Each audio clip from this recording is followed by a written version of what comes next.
the how they approach challenges, how they approach decision making and problems.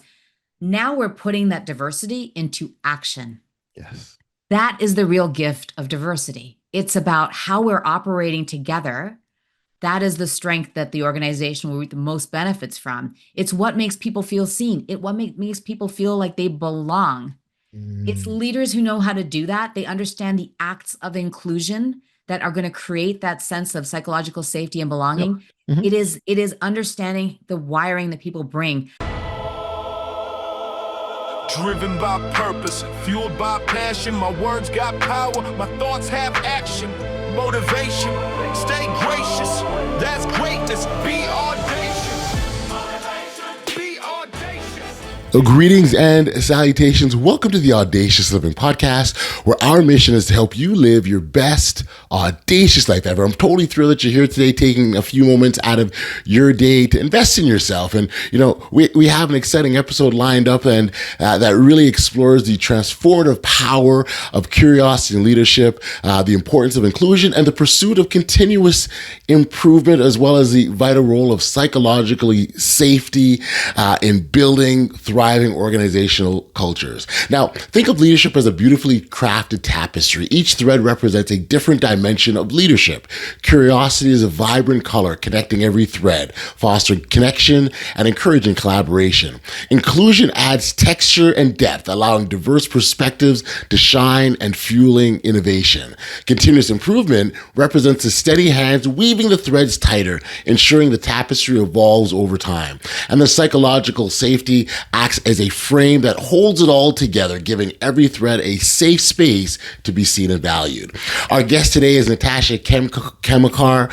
She's the CEO of Melida Advisors, an organizational effectiveness consulting and coaching firm specializing in leadership development for tech and biotech sectors. With over 250 years of combined experience across her team, Natasha is dedicated to helping leaders and organizations reach their full potential by fostering self-awareness, curiosity, and inclusive environments. As we dive into our conversation, you'll quickly see why Natasha's insights are so impactful.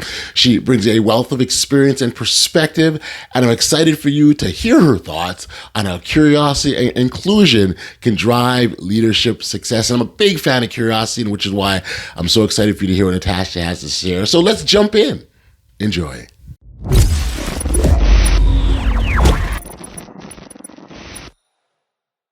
Hey, Natasha, thank you for joining me here today on the Audacious Living Podcast. I appreciate you for taking the time to be here. Thank you. It's a pleasure to be here, Audley. Thanks for having me. Yeah, no, it's great to, I oftentimes say it's great to sort of engage in dialogues like this. And I think for me, what always gets me excited is that, so here we are, Natasha, you and I are going to, engage in a conversation, and our listeners have an opportunity. I'm going to call it eavesdropping. They have an opportunity to eavesdrop on what we're going to go. And we don't know exactly where it'll take us, but we're going to go anyways. And the idea that someone could undoubtedly take something, improve their life in some way, and maybe put them on a better trajectory is just really, really exciting. So to be a part of that process is very, very, very cool. Thank you for being a part of this. And maybe as a starting point, to give our listeners a bit of understanding about who you are and the work that you do, so you can talk a little bit about that and what's got you to the point that you're at now. Thank you. Well, I am CEO of Melida Advisors. We are an organizational effectiveness consulting. I'm going to start that again, Audley. I am CEO of Melida Advisors. We are an organizational effectiveness consulting and executive coaching firm. We have deep expertise in tech and biotech, primarily life sciences. And our backgrounds, our team combined has 250 years of experience. Wow. in leadership development, in executive team alignment, in executive coaching. And we love what we do. Our job is to make our clients look awesome. That's fantastic. Leadership has always been sort of one of my favorite topics, to be honest. I really enjoy and appreciate it because of the level of impact that you can have as a leader. First off, I think everything a leader does is audacious. So that's first and foremost because it's part of it falls under the umbrella, if you will, of leadership. But the from the impact standpoint, it's just tremendous. And so, for example, and I've oftentimes said that you can go, approach 10 people and say, hey, tell me your favorite leader, right? And everyone has almost like a favorite teacher, right? Everyone's got that favorite leader. And if you take a step further, say, well, what do you appreciate about them? They'll say things like, they listened to me, they cared about me, they encouraged me, they empowered me. And those are such empowering words when you're talking about building people up and helping to forward, to a higher trajectory, if you will. And so the potential that leaders have to make an impact is huge from my perspective. And the thing that's so important to understand about ourselves is why we are good at what we do. So one thing that we say is great leaders know they're great, they know why they're great, and they always want to get better. Same with teams. Yeah. Great teams know they're good, they know why they're good, and they're always trying to get better. It's that intentionality and that focus on always getting better, understanding why they're great so that they can continue, and learning, where might there be some gaps or some things that we haven't touched on yet that I need to be aware of so that I can be even better and serve even better. The days of people tolerating coercive, dictatorial leadership are long gone. That command and control, right? Remember those Gone. days? It's gone. We don't operate that way. We're not accepting it any longer. I think I think that's perfect. It's not being accepted.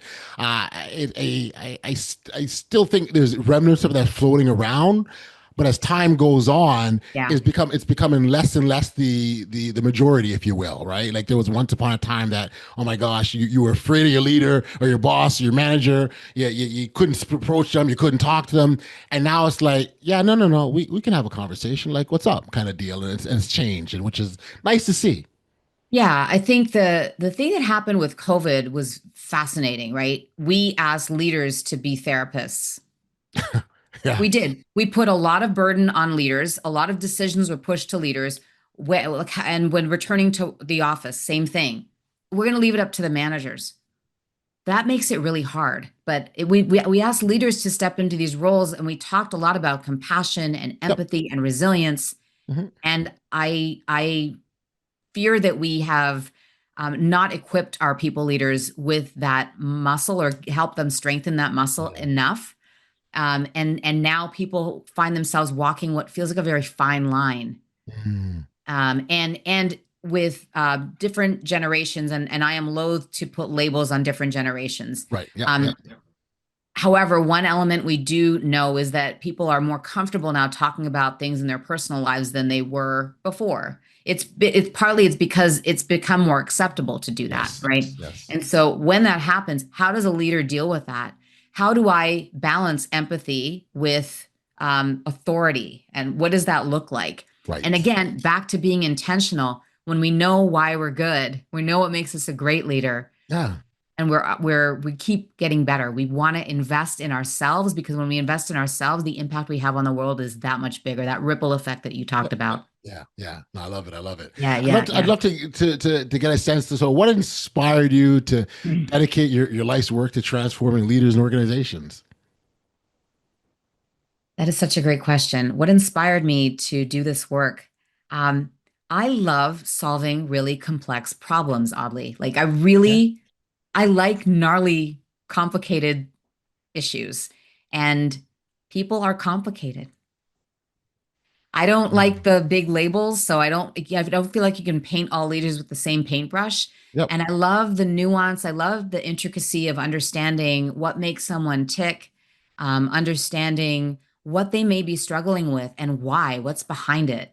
I love that element. And most of all, I love when leaders come together and figuring out how we get the magic of individual leaders to come together and create something very unique and special. And what's so complicated about that is most people, as they go up and grow up in their leadership career, what happens? What are they taught? They're taught to be competing for the next role. You're up against, who are you up against? Yeah. how do I make my function, my department look awesome? How do I balance taking credit for and sharing credit with my team, but make it known that I am the one in charge, I am the leader. Mm, When mm, you get to an executive team level or any sort of leadership team level, or even a project team, mhm. if it's all about people competing, that sets up a dynamic that is going to Absolutely. lead to silos Yes, and yes. Just blame and trust and all. right. Yeah, yeah, So the work that really draws me in now is how do we get the executive or leadership teams or this unique project teams to come together in a way that is highly collaborative, highly effective, is about the goal and not about the individual. And that mindset shift that's required for people yeah. to do that. And I know like when I think about leadership, sometimes Mhm. we think about positional authority, right? Yeah, So I yeah, am the CEO, therefore yeah. I have this authority. But you can lead at all levels. Like I firmly believe in that. I firmly believe that you can get great leadership experience through volunteer activities as well. Absolutely. So all the things I'm talking about, they apply to all the ways that we can show up as leaders. Well, I'll take it back to the example I said when you ask people, hey, what do you like about your leader, right? The things that they'll list are all things that we can do, right? We can listen to others. We can make space for them. We can show empathy, 100%. compassion, kindness. So effectively, leadership, we all can be leaders and we all are leaders. Now, whether we're in the position or not, that's a whole other thing. But it's recognizing that I have the ability to walk into my space or be, with my colleagues, whether it's in the professional setting or my personal life, and show that leadership. I think what's so interesting is people like we as team members, we can sometimes vacillate between wanting to step in more and Yeah. wanting to shrink back. Yes. Yes. And we take for granted that when that happens, and sometimes we will blame the environment, we'll blame the leader for that. And I believe that again, like you can lead yourself, right? Having the self-awareness, understanding patterns that you have is a very powerful way of growing. One of the reasons I wanted to become an executive coach, or go through that coach training the very first time, was not so that I could be an executive coach. I went through the coach training because I knew that as you become an executive coach, you get to go through that the skill building. You have to work on yourself because you're no good to anyone else until you work on That's right. yourself. So I actually went through the coach training to Hmm. be a better version of myself. That was my goal. And I remember at the time, my boss, the CEO of the company I was working with, he offered to cover the cost of it. And I said no, which you would think, okay, what the heck were you thinking, Natasha? Yeah. Why would you do that? But it was for me. It was to be a Mm. better person for Yes. me Yeah. so that I could be a better person with other people. And I'm not saying I was a horrible person. I don't think I was horrible before, but the We always could exploration, be better. we can always be better. Exactly Right. right. And it's that in that spirit that I share this, that when we look at our patterns, and maybe we need a little time and space in order to do that, but when we see our patterns, then we can figure out what we want to keep elevating and what we want to improve.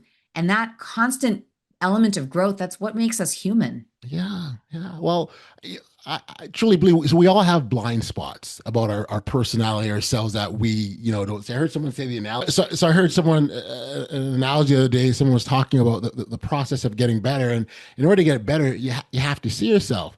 But it's difficult to see yourself. It's almost like, and it was described, it's like painting a chair when you're still sitting in it, right? You have to have that step removed. And so the coaches are perfect for that because they have the outside perspective.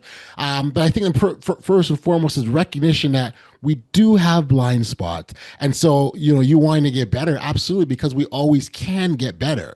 And it's strengthening our weaknesses, strengthening our weaknesses, or strengthening our strength and shoring up our weaknesses is the process that we need to be able to think about doing on an ongoing basis, I would say.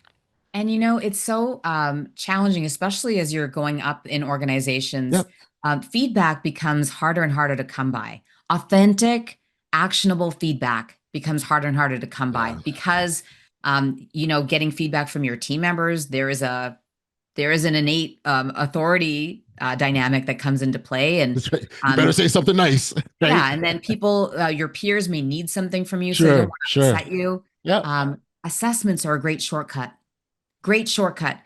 Whether it's a 360 or it's like you doing your own self-assessment and reflection, it's a great shortcut. And the way I look at it is assessments are door openers. They're door openers for conversation about how I'm wired, how you're wired, but it's also a great door opener for me to examine what do I want to work on? Hmm. Where are those blind spots? And assessments are very, very good at doing that. As long as you use validated ones that are research Sure. based, of course, Right. like not, don't use the phony baloney ones. Those are not good. And we don't want to Right. have you walk around with a label, no Yes. labels. Yes. But the opportunity to do some self reflection is demanded when you do assessments, and Mhm. it's a great shortcut. So it's a great top tip for your listeners. Yeah, I like that. I like that. Now, you have the benefit of worked in a few continents, Yeah, six, right? The six of them. Wow, that's that's amazing. right. So I'd like to think that there's some pretty cool lessons that come from that, from those experiences, and new perspectives. Do you have any that kind of stand out for you that come to mind? Yeah, actually, there's the biggest one is actually one of our company values, and that's curiosity, right? Because we have so much that we carry with us. I talk about us having an invisible backpack. I've got one on my back right now, and only you can really see it, oddly. You see it in my behaviors, but you may not know exactly what's in there, but you Hmm. see things in my mannerisms, the things I get excited about when my eyes light up, when I'm energized or I get a little bit quiet. You can see that in my backpack. I can't see it. But when Mm. I stop and pause and look at it, I realize, oh gosh, I got a lot of stuff in there, Yep. but I can't assume why it's in there for you. So when we bring curiosity to our interactions, especially on a global level, that's where the magic happens. We learn about ourselves by learning about other people. And Mm. and we start with ourselves. So I would start Yes. with saying, if it's work related, right? So oddly, we're on this project together. You're in X country, I'm in Y country. Here's what I want to share. I love approaching problems with brainstorming. Like that's my first go-to. What do you do? Or I was born and raised in Toronto, and I live in the Bay Area now. I've got a husband, married 27 years. I've got two teenagers and a dog named Roti. Tell me about, what's going on for you, right? So we don't put the other person on the spot first, right? Right. That's an Right. act of inclusion is to start with yourself. And then you can take it into those work areas of how you're wired so that I'm not sitting here trying to guess over Zoom or text or Right. Teams or Slack. I'm trying to guess how we're going to work together. No, let's be intentional about it. Yeah. Let's unpack the backpack by assessments that, like I said, are magic. Yep. But Yep. having those conversations about how we are wired Hmm. and the way we work, because when we are wired differently, and there will be moments where we Yeah. are very much in opposition, there's an opportunity to say, oh, it's not because Natasha's got a character flaw that's why she's digging in this way. This is actually part of her strengths. Makeup. Yeah. And now I understand that we can do some more give and take, and it becomes a much more collaborative experience as opposed to combative experience. Curiosity, curiosity, curiosity. It's bringing Mm. that mindset. It's also learning to ask really good questions. Yep. And Yep. you are masterful at that. Oh, thank you. You're obviously given, especially with the podcast, but Thank you. asking good questions, it invites dialogue. That's what you want to It do. And does. It does. curiosity, 100%. It does. I actually, I was joking with someone the other. So I said leadership is one of my favorite topics. Curiosity is close behind it. I once upon a time I had a leadership podcast, and if this podcast wasn't dedicated to audacity, it'd be dedicated to curiosity. Like that's how important it is for me. I think curiosity does a wonderful job in suspending judgment because you can't be curious and judging something at the same time. It's kind of one or the other. And curiosity invites for connection. I would call it an invitation, right? Like, hey, tell me more about you. I don't understand. And I mean authentic curiosity, not like I'm trying to get in your business and know what you're all about, but understanding, who you are, how you're wired, right? To use your language, right? How you're wired, because then that helps for again that connection. I remember once I'd worked in this office, and we had been tasked from sort of senior level management with a project that involved a high level of creativity. and they wanted to make it fun and dynamic. And the manager approached me and said, "Oh, this is up your alley. This is you can do." And in fact, she said, "You're the only one that can do this." And what really struck me about that is I didn't even know she knew that about me. Like I didn't know she saw that in me because at no point ever did she ever say, "Hey, you're a really creative guy." Or we've never had those conversations. But Wow. to come to me and say, "Hey, you know what? You can do this, and in fact, you're the only one that can do this." Right? To be seen and to be recognized, it's huge. And so we talk about the impact leaders can have. That's an example of the types of things that can happen. So, this is so interesting. Um, when we say that, when we feel seen, it's because when we use those words in particular, it's because there's something we've felt hidden in some way. We've felt like there's been a fog between Mm-hmm. us and other people when that Yeah, yeah, happens. yeah. What's so interesting is the labels that come when we aren't seen, right? So the person who asks a lot of questions and goes deep when you raise an idea, they ask a million questions, and at Right. the end of the conversation, you feel like a deflated balloon. We might label those people. We might say they're negative, right? We might say they're negative. What if instead we realize that actually their strength is identifying the things that are going to be Yeah, risky in your yeah. idea, and what they're actually doing is de-risking your idea That's to right. make it successful. That's right. Now we don't call them negative, we call No, them like the secret sauce, that's right. That's right. That's right? right. But And if we'll we be don't thankful know for those that, people. We'll be thankful for those people because when our idea meets that adversity, we're gonna wish we had asked those questions before.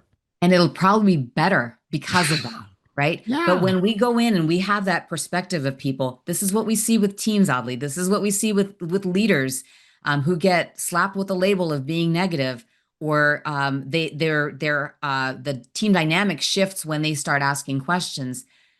When we recognize that as a strength, we are working towards the same goal. It is such a powerful experience when we say that, when we do this conversation with people. I had a conversation earlier this week with someone about this. The experience they had was feeling seen. Mm, Um, Imagine working on a team where everyone on the team felt seen.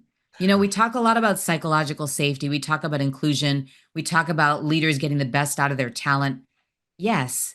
And how do you do that? It is in the act of digging in and wanting to really see the people that you collaborate with and that you work mm. with. And it Yes. is so rewarding to you as a person as Of well. course. Like, Absolutely. I feel so good. It makes me happy. Yeah. And Yeah. my job is to make you look good. Now I just did. Like, Brock, that's awesome. It's especially when um you're identifying someone's true gifts. So you're not just seeing them as an individual. You're not seeing them as an individual. You're seeing them for who they are, and and so to know that, yeah, wow, that person really saw me. That's a big deal. It really is, and it does have lasting impacts. Where we see it a lot is when there's a merger and acquisition kind of Okay. environment, Okay. and new teams or new team leaders coming in, new executives coming in, and the people on the team feel like they have to prove themselves, right? Ah, They may have to they want to represent their previous company if it's an acquisition or it's a merger. Right. right. So, Right. a new executive is coming in. So you now have a new boss, and you get a lot of that lobbying behavior going Yes. on, Yes. Yeah. right? To That's prove to yeah. so imagine if you took control of that instead and had a different approach to bringing that team together, bringing that leader in, and how you set the dynamic. You have an intention of how the team is going to work together and how you want the team to show up, and you don't let it happen by chance. That's the potential, right? That's the going from great to even better. Love it. I love the opportunity that we see when that's happening. And there's so much tension with mergers and acquisitions, Sure. especially. Like, it's like, there's a lot of where you legacy this company, legacy that company. Everybody's trying to show off and prove themselves. My way was better. Gosh, there's so much to do. But if you are intentional about it, what do you get? You get alignment, you get Yeah. connection, you get even better results and it feels easier. It's the feeling of being of ease that is so rewarding because when you're at ease, the creativity can spark. Of course, of course, of So there course. was something that was happening for you, back to your story. Hmm. There was something that was happening for you that that person saw creativity in you. I Right. wonder what was it that allowed you to show creativity in that I setting? and it's funny because I really thought long and hard about like how, where, what, and to this day, I Hmm. never really identified it outside of knowing that I do as much as I possibly can try to show up as my authentic self and be who I am. And so maybe in the process of doing that, it was something that she saw that we're able to say, hey, you know, you can do this. But like, yeah, for the longest time, I'm like, I don't know where that came from, right? But again, we talked about the outside perspective that people have. They see things in us that we may not see, or we don't recognize that we're emulating, right? And so that's kind of what I landed on because I couldn't figure it out, so I left it alone. So I have a hypothesis. Sure, let's hear it. I wonder if you always have had that, if you always brought that perspective of, I'm going to be my authentic self, no matter what, in all settings in that environment, that I wonder if that made other people comfortable to do the same. And in doing so, you now have an environment where people are bringing that authenticity, and that combination is what frees you up to be creative. I Because yeah, I agree. No, go ahead. Sorry. I just wondered, because if you're now seeing that everyone's in it as humans, you're in it with your whole self, that people can bring ideas and you're going to feel Of more course. comfortable also to share creativity, to share ideas that you have with people who are bringing their authentic selves too. You might have been a trigger to a whole domino effect. Hey, listen, I'll take that. I do think though, and I do agree with you that you allow people. No, I'm not gonna use the word allow. You invite people to be themselves when you are being yourselves. You're saying this is a safe place to be. Let me see what you got. You know, here's what I have, and here's who I am. And so it is. I think it's important that we treat it as an invitation because you know, in some certain, especially in the professional setting, people are very cautious as to how much of themselves do we put out there, how much do I share, how much do I keep it professional, like that. You know, that for a lot of people, that's a real challenge, right? And so if you see someone else kind of doing their thing and being themselves and loving life or whatever that, you know, it is that they're doing, it does allow you to okay, this is okay. So, can we talk about authenticity and vulnerability a bit? Sure. Okay, so here's my perspective, and I'm a career HR person, all right? Okay. I actually think organizations want people to bring about 75 to 80% of themselves to work. Okay. So the whole self to work, oh no, no, but bring 75 to 80%. The rest of it, like I don't need to know everything. There's a bit of TMI in there, right? Don't need to know Yes. everything, but Right. bring a lot, bring most of Right. it. Right. But there's one thing that's been interesting to me, especially in my later years in corporate, where we started to talk about leaders being vulnerable, right? And Mm. vulnerability at work. And I had a conversation with a group of my guy friends. They're all entrepreneurs themselves. And we were doing a roundtable conversation, and someone brought up this topic of vulnerability at work and leaders being vulnerable, how important it was. And I bring up this perspective here because it still stands. It is a different ask when you ask a person of color Hmm. or someone who is different than the rest of the organization to Hmm. be vulnerable at work. Right. It is different. It is harder. I don't know about you, but I was told, you've got to be better, smarter, work harder than everybody else. You've got to do Mhm. that in order to be on par, That's right? right. Or Just close to be to on equal. par. Just to be Just equal. just to be equal. And I'm not using it as an excuse at all, but what I'm saying is when I have been, and I'm going to speak for myself using I statements, if I was taught to work that much harder, be that much more on point, be polished, the whole bit. And then you tell me not to be polished. I see risk in that, Yeah. right? As an executive, I see risk in that. I see there is a miss in that. There is, especially when I'm hearing it from someone who is part of a larger population in my organization, Hmm. telling me that. It's hard to explain. Well, if I am fully vulnerable, it's going to make people feel awkward, or Yeah. I'm going to feel like I'm going to get labeled that that's how I operate and think. or if I express the energy that I really want to express, that I'm being aggressive and I'm being this and I'm being that. Right. And, Right. and so the word vulnerable for me, and I know for other people who are different than the majority of their organization, whatever that majority looks like, Hmm. Hmm. um, it is an uncomfortable conversation, Sure. even now, right? So you know a little bit about me. You don't know everything about me, and there are things that I might share over time.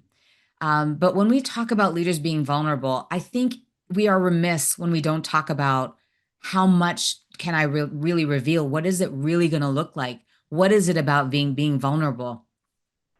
It could just be oddly, I just came out of a difficult conversation and we're here doing this now, and my energy's not what it could be. That is a Gotcha. way of being vulnerable, Yeah. Yeah. right? Yeah. Yeah. Yeah. You No, no, don't I have think to it, tell your life story. right. No, no, absolutely. It's, um, uh, sort of phrase that comes to mind is, being real, keeping it real is sort of kind of what I think about. Um, as we talk about being seen and authentic self, I think it's a natural flow into the conversation of diversity, equity, inclusion, now and belonging. I think that's the latest sort of what that was added to that. I think, and because that's something that's often it's discussed, right, but it isn't always practiced. It's talked about. We say it's important. We say we want it, but it doesn't always exist. And so, from a leadership perspective, and I'm going to tie in the podcast a little bit, is what kind of, what's the most audacious thing leaders can do to make DEIB real? So this is such a great question, especially now when the environment is rather fraught, at least in the United States. I think the biggest thing people can do is what we talked about earlier: see everybody, make Mm, sure they see each other. Um, we focus a lot on what we call the conative strengths that people have. okay. Here's why I think it matters. When we usually talk about DEIB, we're usually looking for visible markers. We're looking for Yes. things that make people look different or act different. Mhm. That's what we want to bring in. We want diversity in our organizations, right? A lagging indicator, by the way, right? Counting heads is a lagging indicator. Your environment is a different story. But when we understand how people are wired, how they're working, Mhm. the how they approach challenges, how they approach decision making and problems. Now we're putting that diversity into action. Yes. That is the real gift of diversity. It's about how we're operating together. That is the strength that the organization will reap the most benefits from. It's what makes people feel seen. Makes people feel like they belong.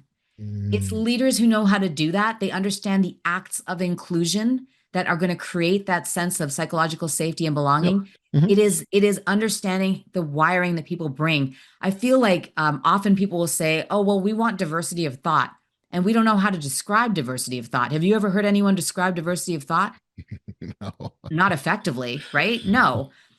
Again, I go back to assessments. These are relatively inexpensive and fast ways to understand how people approach challenges, how they approach decision making, so that you can draw out the best of them. That's what makes it work. That's the magic. I don't And know why I don't know why we make it so complicated well, sometimes. and To me, it's it seems exactly so it's far simple. more, but I think that's what we are as humans we sometimes we get in the way, and I think we get ourselves in the way of stuff, our own biases, our own thoughts, our own emotions that are cloud sort of the judgment. But it is a lot easier than we realize.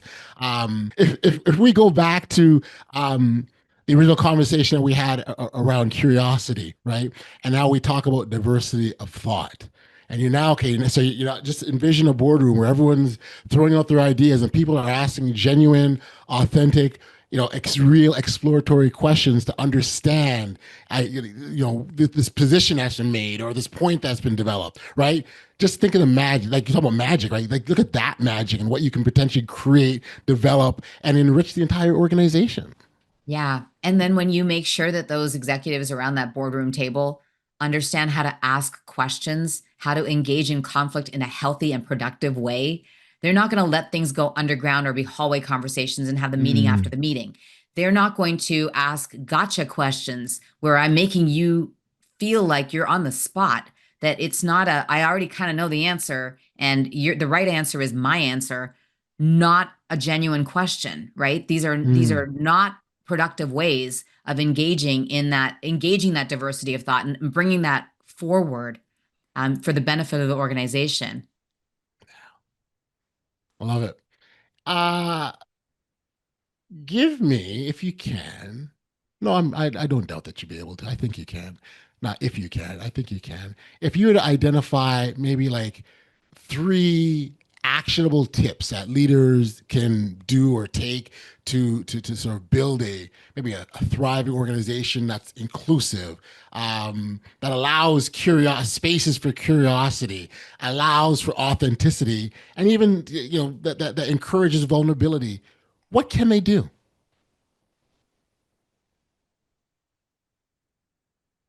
All right, so I've got a couple of suggestions for you. Okay. One is to take the purpose of your organization further and understand how do you describe your vision, your mission, your values. These are not only your roadmap, they are also your guardrails. So what I tell people is your values, for example, think of them as lines on a coloring page. You want to do polka dots or ombre or stripes in there? I don't care. It's totally fine. So how we operate in Japan and the vibe in Japan might be different than the vibe in San Francisco, and the vibe in Toronto is going to be different than the vibe in New Orleans, right? It's going to be different, and that's okay. But it's within the lines of the coloring page. It is it sets us up for success when we know what we're doing, why we're doing it, and how we're going to do it. Those things matter very deeply. That's opportunity number one. Mm-hmm. Opportunity number two is to keep growing yourself as a leader, right? Be an avid reader or listen on Audible if that's what you want. Not an advertise for them, but listen or read. You want to make sure that you're not just relying on ChatGPT to distill concepts for you. Do the deep learning reading, because when you're not reading, the reflection happens, right? The connections happen in your brain and ideas will spark for you. So keep reading and learning. That is critical. And make sure that you are showing people that you're reading and learning. I don't mean show off, but invite people, like do a book club or something, or say, I listened to this great podcast with Audley, and you need to listen to this podcast too. Share your learning with other people. And especially when there are tough times in an organization, do not cut off the learning. I'm going to repeat it. Do not cut off the learning. I cut headcount before I cut learning in organizations that was having hard time. And that's the one, and learning is the area that oftentimes goes first. Very often goes first. But I'm telling you, as the chief human resources officer of a company, I let a headcount go before I cut off learning and development for my company. And notice how I talked about it, my company. Yes. I wasn't the CEO, but I did that before because I thought everyone can benefit from learning, and it helps retain people when they're in that tough spot. So learning is for yourself and for your organization is huge. I think the third thing I would recommend, you asked for 3 tips. The third thing I would recommend is let me think about this one a little bit. The third thing I would think about, Audley, is when you think about the word accountability and you think about the word results, to think about what that looks like. How do I show accountability? How do I hold people accountable?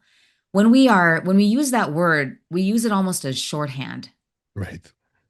When we talk about results, we'll often say, here's the goal, here's what we want you to achieve, blah, blah, blah, and that's it, we're done.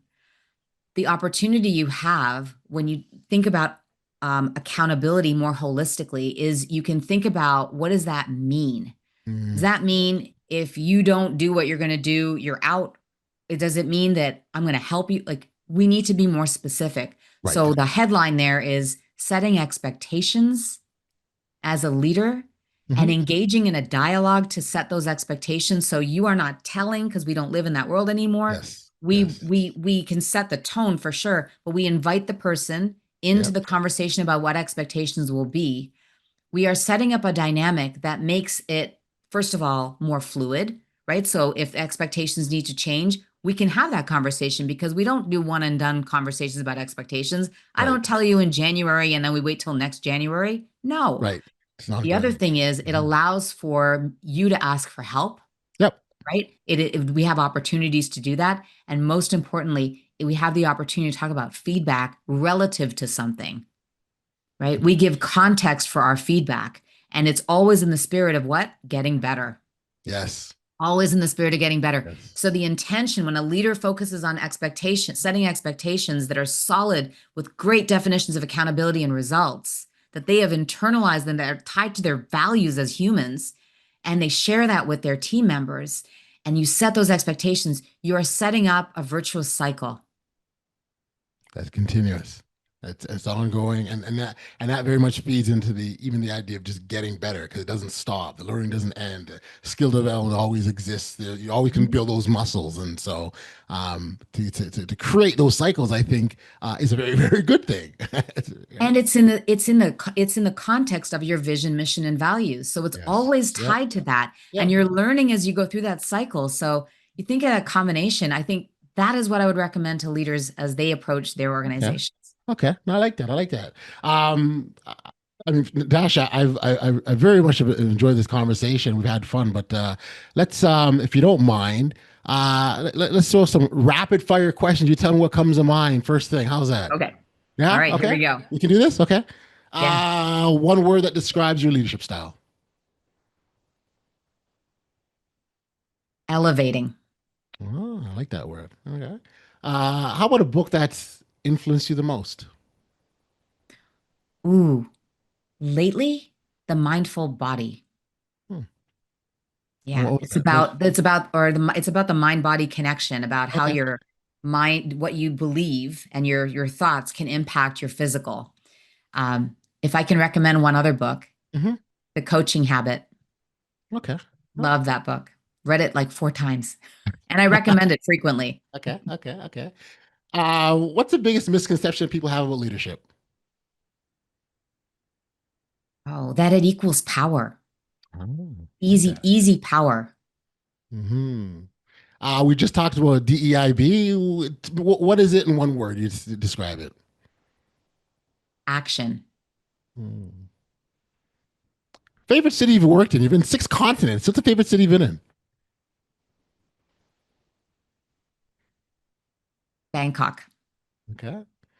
What would you say is harder, starting change or sustaining it? Sustaining. Yeah. If you weren't sort of in a leadership sort of advisory role, what would you be doing? I'd be a journalist. I'll always be curious. Asking Always good be curious. questions.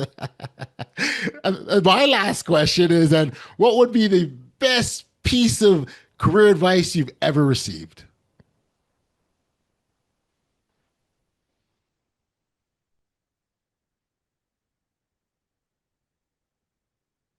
That is a really good question.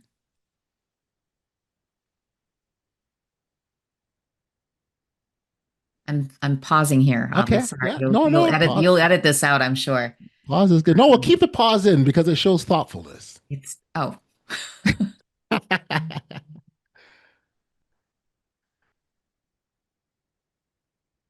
I had a boss. Hmm. Uh, he was he was very introverted. And I'm not that introverted. I've become a little bit more over time. And he had said to me, if you really listen beyond what people are asking, you may see something else. Hmm. If you look beyond what people are actually asking. I like that. Yeah. I had a manager once say to me, we're talking about sort of one of these career development conversations, and she simply said, "Just keep knocking on the doors. Just keep knocking. Just keep knocking." And that's and in the moment, like I had just gotten some disappointing news about an opportunity I didn't get, and I was like, just keep knocking. You don't know, just keep knocking and keep knocking. And when you stop, you lose the opportunity, right? And so is you That's bet right. you either try. It's basically you either try or you don't, but only one's going to guarantee that you won't have any chance. That's not trying, right? And so keep knocking. Anyhow. Listen, Natasha, I've loved the time here today. I really appreciate the insights and the conversations and the perspective that you've offered from those 6 continents. I appreciate that. For listeners that wanted to learn more about you or connect you directly or connect with Melida Advisors directly, where could we send them? You can reach out to me directly at Natasha at melidaadvisors.com. And you can read the Melida is Malida. Our website is melidaadvisors.com. We offer executive forums every now and again. These are exclusive invitation only roundtable conversations, typically about things that are very timely, and they are limited to the executive level. So if you're interested, let me know. I'm happy to have you on join one of those. But Audley, it's been a true pleasure. Thank you. Yeah, absolutely has a delightful conversation. Again, insightful, and thank you for sharing and sharing a bit of yourself and being a little vulnerable. Right, so there we go. It's not just words; you put it in action. All the best, Natasha, and take care of yourself. Thank you so much, Audley.